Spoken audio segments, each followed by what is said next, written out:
Okay, ఇప్పుడు ఇంత నాన్నగారి దగ్గర నుంచి అంత నాలెడ్జ్ నుంచి ఆ నాలెడ్జ్ మీకు రచయిత కావడానికి ఏమో ఉపయోగపడిందా? అదేనా ఇన్ఫ్లుయెన్స్, అదే కారణం? అసలు ఒక రకంగా అస్సలు ఉపయోగపడలేదు, ఒక రకంగా మొత్తం ఉపయోగపడింది. ఎలాగంటే మా నాన్నగారు సరస్వతి పుత్రులు, నేను రాసే రచనలు కూడా సరస్వతి అనుగ్రహమే ఉండాలి. ఆ విద్య వేరు, ఈ విద్య వేరు. వాళ్ళు చదవాలన్నా సరస్వతి కావాలి, పిహెచ్డి చేయాలన్నా సరస్వతి కావాలి, రెండు సరస్వతి రేంజెస్ ఉంటాయి. సో వాళ్ళు చదివేవాడు నాకు సరస్వతి అక్కలేదంటే వాడు వాళ్ళే రావు. సో అట్లా నేను రచనలు చేయడానికి ఆయన భాష, ఆయన పదజాలం నేను వాడి ఉండకపోవచ్చు, కానీ భావాలు అవే. తల్లి అందరికంటే గొప్పది ఆయన వేద రూపంలో చెప్తాడు, నేను నాటకం రూపంలో చెప్తాను తల్లి ఎంత గొప్పదో.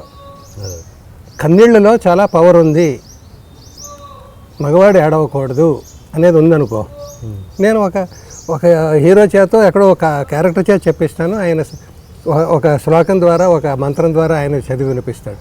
ఆయన చెప్తున్నప్పుడు మనకి ఫీల్ అవుతాం, నేను స్టేజ్ మీద చెప్తున్నప్పుడు ఫీల్ అవుతాం. మరి నాన్నగారి ఇన్ఫ్లుయెన్స్ ఉందా లేదా? ఆ జీన్స్లో ఆయన భాష నాకు రాకపోవచ్చు, ఆ భావాలు ఇవి అంటామే, అదే అరిషడ్వర్గాలు, కామం, క్రోధం, మతం, ఇవన్నీ ఉంటాయే, ఇవన్నీ జీన్స్లో ఉంటాయి. ఆ జీన్స్లో వచ్చినవి అవి నాకు వచ్చినప్పుడు ఆయన పాండిత్యానికి ఒక రకంగా ఎక్స్పోజ్ అవుతాయి, నా పాండిత్యానికి ఒక రకంగా ఎక్స్పోజ్ అవుతాయి. అండ్ మీరు మరి మీ లైఫ్ చూస్తేనేమో కొంచెం ఎంతో కొంత పెయిన్ఫుల్లే లైఫ్నే మీరు అనుభవించారు. అలాంటిది ఆ బ్యాక్గ్రౌండ్ పెట్టుకొని మీరు అంటే ఎక్కువగా మీరు రాసిన సీరియస్ ఉన్నా కూడా కామెడీ అన్నది ఎక్కువ ప్రిఫరెన్స్ ఇచ్చారు మీరు. ఇలా అంటే మీ విషయంలోనే కదా, చాలామంది విషయంలో చాలామంది కమెడియన్ వాళ్ళ జీవితాలు కొంచెం విషాదంగానే ఉంటాయి. విషాదం మీన్స్ పెయిన్ఫుల్గా ఉంటాయి. దీనికి ఏంటి లాజిక్ అసలు? ఆది సినిమాలో డైలాగ్, అందరినీ గుడ్ మార్నింగ్ చెప్పమంటూ ఉంటాడు. Good morning, good morning, no punctuality, no sincerity, ఇంకా నో గుడ్ మార్నింగ్. అటు వెళ్ళిపోయే పిల్లల్ని అంటాడు, అటు చూసావు కదా పిల్లలు ఉన్నారని, ఇంకా నో గుడ్ మార్నింగ్ అంటాడు. గుడ్ మార్నింగ్ పిచ్చాడు వాడు. అవును, హీరో నా చేత 300 సార్లు గుడ్ మార్నింగ్ చెప్పిస్తాడు. వాళ్ళు నమస్కారం చెప్తున్నప్పుడు మీరు ప్రతి నమస్కారం చెప్పాలి సార్. 300 సార్లా చెయ్యి పని చేయదయా అంటాడు. తప్పదు సార్ అంటాడు. Good morning, good morning, good morning అంటే కట్ చేస్తే బ్యాండేజ్ కారు దిగి వస్తాను. పక్కనే ప్యూన్ అడుగుతాడు, సార్ డాక్టర్ గారు ఎన్ని రోజులు పడుతుందన్నారు కట్టు విప్పడానికని? 1 వారం పడుతుందన్నారు. అమ్మాయి అన్నట్టుగా వెళ్తూ ఉంటాడు. చూడు, దీన్ని అడ్డం పెట్టుకుని నువ్వు నాకు గుడ్ మార్నింగ్ చెప్పడం మానేయక్కలేదు. Good morning sir, good morning అంటే నొప్పే గుడ్ మార్నింగ్, గుడ్ మార్నింగ్. అలాగా పెయిన్లోంచి ఏదైనా వస్తుందయ్యా. ఆ సినిమాలో అంటాడు, చివరిలో వెళ్ళిపోతూ ఇయర్లీ ఎగ్జామ్స్ అయిపోతాయి, పిల్లలు వెండి ఏడిపించి ఆలీ బ్యాచ్ అందరూ వెళ్ళిపోతుంటే పిలుస్తాడు. పెద్ద బూస్ట్ గిఫ్ట్ సార్ మీకు, వెళ్తున్నాను సార్. బాగుందిరా మాట. జీవితంలో నవ్వు ఉండాలి, కానీ జీవితం నవ్వుల పాలు అయిపోకూడదు అని ఒక చిన్న మాట చెప్పి పంపిస్తాడు. అట్లా జీవితంలో హాస్యం ఉండాలి. ఒక రకంగా నవ్వుల పాలు అయిపోయిన జీవితంలోంచి కూడా హాస్యం వస్తుంది, నవ్వుల పాలు అవ్వకూడదని తీసుకునే జాగ్రత్తలోంచి కూడా నవ్వు వస్తుంది. సీరియస్గా ఉండేవాళ్ళు ఎక్కువ కామెడీ చేయగలరని నేను అనుకుంటా. మామూలుగా నోరిప్పితే ఒక బాడీ లాంగ్వేజ్ ఉంటుంది, దాన్ని చూడగానే నవ్వు వస్తుంది. వాడు చేసేది నేను ఆ కామెడీ కంటే గంభీరంగా ఉండి చేసే హాస్యం గొప్పదని నా ఫీలింగ్. ఎందుకంటే గంభీరంగా ఉండి చేసే దాంట్లో తూకం ఉంటుంది. ఎప్పుడు ఎంత సమయం, సందర్భం అంటాం మనం.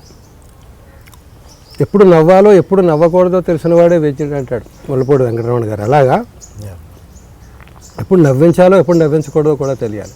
అమ్మ శవాన్ని మోసుకెళ్తున్నప్పుడు ఎవడో ఆటోగ్రాఫ్ అడుగుతాడు. అది హాస్యమా, ప్రసాదమా? నీకు హాస్యమా, నేను అడిగిన వాడికి హాస్యమా? ఒక కమెడియన్ కనిపించాడు, వాడు అప్పుడే కనిపించాడు. అమ్మ పోయిందా, బిడ్డ పుట్టిందా వాడికి అనవసరం. ఎల్బీ శ్రీరామ్ కనిపించాడు, నేనేమో పంచి జారిపోతూ అమ్మ శవాన్ని మోసుకెళ్తూ నేను ఉంటాను తడి బట్టలతో వాటితో. వాడికి autograph, good morning, sir Sriram గారు ఇలా వచ్చారేంటి సార్, ఇలా వచ్చారేంటి శవం మోస్తుంటే. నా బాధ ఎలా ఉంటుంది, వాడి ఆనందం ఎలా ఉంటుంది, ఏది హాస్యం ఏది విషాదం. సో గుర్తుండాలంటే ఆ డెప్త్ ఉండాలి. ఆ డెప్త్ లేకుండా పైపోయిన ఏదో నవ్వించి ఇలా కితకితలు పెట్టేసి నవ్విస్తే అప్పుడే మర్చిపోతావండి. ఎందుకు నువ్వు కితకితలు పెట్టావు, ఎందుకు నవ్వు? అందుకని పెద్ద పెద్ద వాళ్ళు అందరూ తీసుకో, ఎవరైనా కూడా వాళ్ళ జీవితం. చార్లీ చాప్లిన్ తీసుకో, లండన్ నగర్ ఫుట్పాత్ల మీద సెల్లు పడుకున్నాడు కప్పుకోవడానికి ఏం లేకుండా. అతను ఈ హాస్యాన్ని ఎలా పోలిస్తాడంటే, ఒక గొర్రెల మంద ఉంది, ఆ మందలోంచి ఒక మేక తప్పిపోయింది, చిన్న పిల్ల. మంద ఎటు వెళ్ళిపోయింది, ఇది వెతుక్కుంటుంది, బేర్ బేర్ మ్యా మ్యా మ్యా అంటుంది. పిల్లలు ఇంకో పిల్లల గుంపు ఎదురయ్యారు, మేకరా పట్టుకురా మేక. వీళ్ళకి ఆట, దానికి ప్రాణ భయం.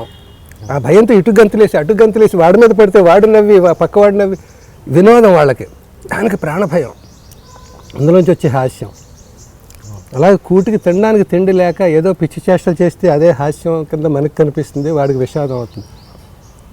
అక్కడి నుంచి తీసుకుంటే అసలు భాష లేదు. చార్లీ చాప్లిన్ సైలెంట్లోంచి వచ్చాడు కదా, అక్కడి నుంచి తీసుకుంటే మనం విషాదం ఎక్కడుంది, హాస్యం ఎక్కడుంది, హాస్యంలో విషాదం ఉందా, విషాదంలో హాస్యం ఉందా, చూసే దృష్టిని బట్టి, సమయాన్ని బట్టి, దృష్టిని బట్టి.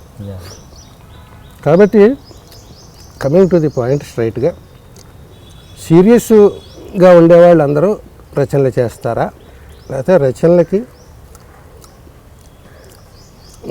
సీరియస్గా ఉండేవాళ్ళందరూ కామెడీ రాస్తారా, లేకపోతే కామెడీ రాయాలంటే సీరియస్గా ఉండాలా? రెండోది కొంచెం అవసరం. కామెడీని కామెడీగా తీసుకోకూడదు, కామెడీని సీరియస్గా తీసుకోవాలి, అప్పుడే మంచి కామెడీ వస్తుంది. ఓకే, మీరు అన్నది ఇంకో విధంగా ఆలోచిస్తే, అంటే సీరియస్గా ఇమేజ్ ఉన్న వాళ్ళు కామెడీ చేస్తే బాగా పండుతుంది. సపోజ్ అమితాబ్ బచ్చన్ కామెడీ చేస్తే విపరీతంగా పండుతుంది. నేచురల్. ఏ రజనీకాంత్ చిరంజీవి గారు చేస్తే పండుద్ది, హుందాతనం ఉండి కామెడీ చేస్తే పండుద్ది. ఇదంతేనా మీరు చెప్పిన పాయింట్ కూడా అంతే? అదే అదే ఇప్పుడు తేలిపోకుండా నిండుగా ఉంటుంది. ఉత్తి కొండ వాయించడానికి నీళ్ల కొండని గలగల తప్ప నీళ్లు తొడుగుతూ ఉంటాయి పైన నిండా ఉంటే, మోసుకెళ్తూ ఉంటాం. ఉత్తి కొండని డబడబ అంటే అలాగా నిండుగా ఉండి గంభీరంగా ఉండి అందులోంచి హాస్యం తెస్తే తూకం. ఏదైనా జీవితంలో దేనికైనా తూకం ఉండాలయ్యా. శృతి చూసుకొని అయినా శృతి అంటే అందులో అది ఏది ఓవర్ డోస్ అవ్వకూడదు జీవితంలో. ఓకే, టీ తీసుకోండి సార్. సరే సార్, ఇప్పుడు ఇంతకుముందు టాపిక్ నాన్నగారి దగ్గర, నాన్నగారికి మీకు చాలా అనుబంధం ఏదో మీకు గుర్తుంటుంది? నాన్నగారు అన్న టీ తాగుతూ మాట్లాడలేను. ఓకే, నాన్నగారు అంటే సెంటిమెంట్ వచ్చేస్తుంది. ఓకే, మా నాన్న, నువ్వు ఏ ప్రశ్నైనా అడుగు, నా సమాధానం ఒకటే. నాన్న అంటే గ్రేట్ పర్సనాలిటీ అయ్యా. నేను కాదు, కొంతమంది మా నాన్నగారు అంటారు. నేను అనడానికి ఆలోచిస్తాను, ఎందుకంటే మా నాన్న ఎంత గొప్పవాడు ఎంతమందికి తెలుసు. మా నాన్న ప్రపంచం అందరికీ తెలుసు అనుకో, మా నాన్న అనొచ్చు గర్వంగా. అంత పెద్ద పండితుడు. ఇప్పుడు రాష్ట్రపతి అవార్డు ఇచ్చారు, ఎందుకు ఇచ్చారు, ఎంతమందికి ఇస్తారు, ఇవన్నీ మనం చెప్పుకోవాల్సి వస్తుంది. నా పరిస్థితులు అది. ఇప్పుడు మీరు ఎందుకు చదవలేదు వేదం అంటే ఇవన్నీ ఆన్సర్లు వస్తాయి. ఎందుకనే చదవలేదు. మీరు డైలాగులు ఎందుకు రాయరు అంటారు, ఇంకో ప్రశ్న అది. దానికి రాస్తే చెప్పుకోవాలి నేను రాశానని. అలాగా కొన్ని గొప్ప విషయాలు మనం చెప్పుకుందే తెలియదు. ఎందుకు చెప్పుకోవాలి? ఆ గొప్పవాడు అంత గొప్పతనం సాధించి దేవుడు నేను గొప్పవాడిని అని వచ్చి చెప్పుకోవాలా? ప్రతిసారి ప్రూవ్ చేసుకుంటూ ఉండాలా? అట్లా నాన్న గురించి మాట్లాడినప్పుడు మా నాన్న ఇదంతా ఒక రేంజ్, ఒక వేవ్ లెంగ్త్. మేమంతా లోయర్ ట్యాంక్ బండి, అక్కడ ఒక రేంజ్. మాకు నిత్య అవసరాలు, గడ్డం గీసుకోవడానికి బ్లేడ్ కావాలి, స్కూల్కి ఫీజు కట్టాలి, బట్టలు కుట్టించుకోవాలి, పండక్కి సెంటు ఏమంటారు అదే మొగలి సెంటు వచ్చి తల నూనె రాసుకోవాలి, మంచి చెప్పులు కొనుక్కోవాలి, స్కూల్కి బ్యాగ్ కొనుక్కోవాలి, ఇంకా ఏదైనా ఫ్రెండ్స్తో సాధన చేయడానికి సీక్రెట్ పాకెట్ మనీ ఏదో 2 సార్లు టర్మ్ ఫీజు కట్టాల్సి వస్తుంది. 2వ టర్మ్ ఫీజు పాకెట్ మనీ అనమాట. ఓకే, అంటే లెక్కల పుస్తకం కొనుక్కోవాలి, మ్యాథమెటిక్స్ పుస్తకం కొనుక్కోవాలి, 2 పుస్తకాలు కొనాలన్నమాట. ఇలాగా అన్నిటికీ ఆయన అడగడానికి అసలు ఈవేళ ఆలోచిస్తే అంత గొప్ప మనిషిని ఇలాంటి సిల్లీ రీజన్స్ కోసం ఇబ్బంది పెట్టామా అనిపిస్తుంది. కానీ మరి ఎవరిని అడుగుతాం? మా నాన్నని మా అమ్మని అడగకుండా మేము ఎవరిని అడుగుతాం? మేము సంపాదించే స్థితి కాదే. అలాంటి పరిస్థితుల్లో ఆయన ఇవన్నీ వ్యవహారికం.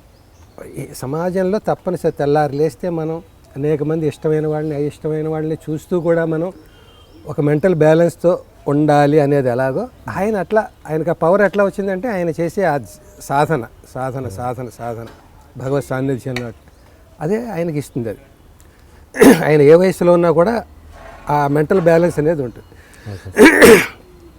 మాకు వ్యవసాయం ఉండేది. ఒక చోట నేను రాశాను, సావిడంత సంసారాన్ని అరిచేయంత వ్యవసాయంతో సాకాడు మా నాన్న. అది ఇందాక చెప్పిన మా నాన్న హీరో, కథానాయకుడిగా సంసారాన్ని భుజం మీద మోసుకొచ్చాడు. కొంతమంది హీరోస్ చేతిలో చిన్న పిల్లాడిని పెట్టుకుని ఫైట్ చేయడాలు ఇలాంటివి ఉంటాయి కదా. చిన్న పిల్లాడు కాదు, లారీని శంఖలో పెట్టుకుని ఫైట్ చేశాడు మా నాన్న. మేము లారీ. సో ఆర్థిక ఇబ్బంది అనేది చాలా దౌర్భాగ్యమైన ఇబ్బంది. మిగతా ఇబ్బంది అంటే విద్య, నేను ఇబ్బంది ఎక్కువ చదువుకోలేదంటే ఇబ్బంది కాదు, నేను ఎక్కువ తెలివితేటలు లేవు ఇబ్బంది కాదు, నేను ఎక్కువ డబ్బు లేదు నా దగ్గర ఇబ్బంది కాదు. నా దగ్గర డబ్బు లేదంటే ఇబ్బంది. ఏ కాలంలో చూసుకున్నా సరే. సో అలాంటి ఇబ్బందుల్లో ఆయన వ్యవసాయం, చిన్న వ్యవసాయం ఉండేది మాకు 5-6 ఎకరాలు. పంచుకుంటే ఒక్కొక్కరికి ఎకరం రాలేదు ఫైనల్గా. 10 మంది పంచుకోవాలి, ఉన్నది 6-7 ఎకరాలు. అందులో ఎప్పుడు 2 పంటలు ఉండేవి. ఒకటి గరిగిసన్నం, 2 దాళవ. అంటే గరిగిసన్నం అంటే వరి సాలిడ్ అనమాట, అది బెస్ట్ పంట. రెండవది సెకండ్ క్రాప్ అంటామే. అలా ఏదో ఈ నవధాన్యాలు ఏవో అలాంటివి వేయడం, అలాంటివి ఏవో చేస్తాం. మొదటి పంట పవర్ఫుల్, గరిగిసన్నం అంటారు దాన్ని. నాన్న బ్లేడ్ కొనుక్కోవాలన్నా కూడా గరిగిసన్నం రాని అనేవాడు. నాన్న స్కూల్ ఫీజు కట్టాలన్నా కూడా గరిగిసన్నం రాని అనేవాడు. ప్రతిదానికి గరిగిసన్నమే. ఓకే. అంటే ఇప్పుడు ఏదో ఆస్తి అమ్మేద్దాం అనుకున్నాం మనం, నాన్న బ్లేడ్ కావాలి, ఆ ఇల్లు అమ్ముడుపోనే, నాన్న కారు కొనుక్కో, ఆ ఇల్లు అమ్ముడుపోనే ఎలా ఉంటుంది. ఓ పక్కన నవ్వు వచ్చేది, ఆయన గంభీరంగానే అనేవాడు. అలాగే మా అమ్మ అనేది, మేము బయట ఉండేవాళ్ళం, ఆయన డబ్బులు ఇస్తే స్కూల్ ఫీజు కట్టుకోవాలి, పోవాలి, ఎక్కడో కాలేజీలో చదువుకుని ఇక్కడికి వచ్చాం. ఇలాంటి వాడు ఎంతసేపు నిలబడతాడు, అలాగే ఏదో నేరం చేసిన వాడిలాగా.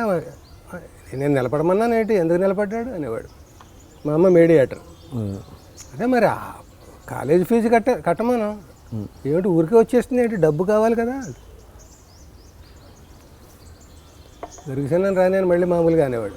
గరిగిసన్నం ప్రతిదానికి గరిగిసన్నం అనేది, ఇప్పుడు డబ్బు ఇస్తేనే వాడు వెళ్తాడు అని. నీ మొలలోంచి ఒక చిల్లు కానీ దొరికి దాన్ని డబ్బు అనేవారు ఒరిజినల్గా ఆయన రోజుల్లో. ఇదిగో అనేవాడు. ఏమిటది అనేది మా అమ్మ. డబ్బు కావాలన్నావు కదా, నా దగ్గర ఏముంది డబ్బు. ఈ డబ్బు మొలలో ఎందుకు ఉంటుందంటే పంచి లాక్ అన్నమాట, అది జారిపోకుండా. అప్పుడు డ్రైవర్లు అవి ఉండవు, ఇదే కట్టుకో, దాన్ని లాక్ చేస్తే ఆ డబ్బు అనమాట. అందుకు చిల్లు డబ్బు ఉండేది. ఇంకా నువ్వు లాగాలి తప్ప, ఆ డబ్బు తీస్తే తప్ప రాదు. అది తీసి ఇదిగో డబ్బు అనేవాడు. అదే అక్కడ డబ్బు అనేవారు. ఇక్కడ మా ఈ ఏరియాలో అయితే పైసా అంటారు, పైసలేవి అంటారు ఇక్కడ. అక్కడ డబ్బులు అంటాం. డబ్బు అంటే ఇది. అలాగా ప్రతిదానికి డబ్బు డబ్బు అనేవాడు. చివరికి ఇచ్చేవాడు పాపం. ఎక్కడో పుస్తకంలో ఏదో 100 నోటు ఉంటే 100 నోటు అంటే ఇప్పుడు మన 2000 నోటుకి 10 నోట్లు ఉన్నట్టు అనమాట. తీసి ఇచ్చేవాడు. అంటే ఆ రకంగా పాపం చేసుకున్నాం. ఆయన విద్య చదవకపోవడమే కాకుండా అలాంటి గొప్ప దైవస్వరూపాన్ని ఇలాంటి చిన్న చిన్న వాటికి డిస్టర్బ్ చేసి డిస్టర్బ్ అయ్యారా? తప్పదు జీవితం. అంటే మీరు ఆయన డిస్టర్బ్ అయ్యారని మీరు అనుకుంటున్నారా? అంటే మా నాన్న టైప్కి అయిపోతే కాలు మీద కాలేసుకుందాం. ఏంటంటే నాన్నగారు డిస్టర్బ్ అయ్యారని మీరు అనుకుంటున్నారా? మీరు డిస్టర్బ్ చేశాను అంటున్నారు.